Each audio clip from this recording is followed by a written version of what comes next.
Saudara, rencana pengangkatan pegawai pemerintah dengan perjanjian kerja atau P3K yang diwacanakan pemerintah pusat menjadi tantangan tersendiri bagi sejumlah daerah. Kondisi ini dipicu sistem pembayaran upah pegawai P3K yang nantinya juga dibebankan kepada pemerintah daerah.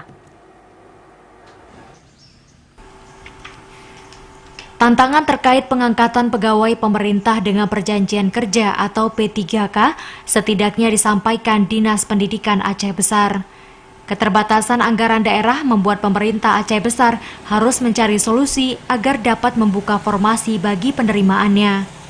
Kepala Bidang Pembinaan Guru dan Tenaga Kependidikan Dinas Pendidikan Aceh Besar mengatakan, tantangan ini dipicu karena pemerintah pusat hanya menganggarkan biaya pembayaran gaji terhadap pegawai P3K.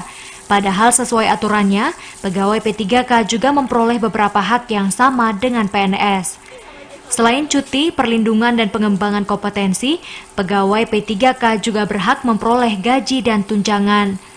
Meski demikian, anggaran yang terbatas, Dinas Pendidikan Aceh Besar mengatakan telah mengusulkan agar pemerintah setempat mengalokasikan anggaran bagi penerimaan pegawai P3K.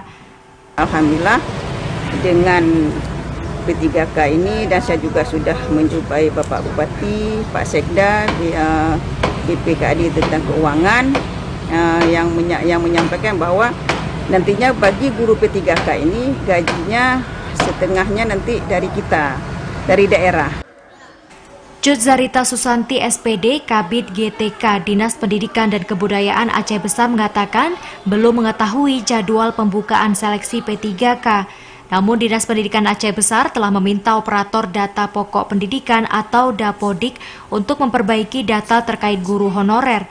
Perbaikan dinilai sangat membantu proses rekrutmen dan seleksi pegawai P3K. Pemerintah berencana membuka seleksi bagi guru honorer dan non-pegawai untuk menjadi pegawai P3K di tahun ini. Langkah ini diharap mampu mengurangi jumlah guru non-ASN yang kini mencapai 1,6 juta orang. Dari Aceh Besar, Arman Konadi, TVRI melaporkan.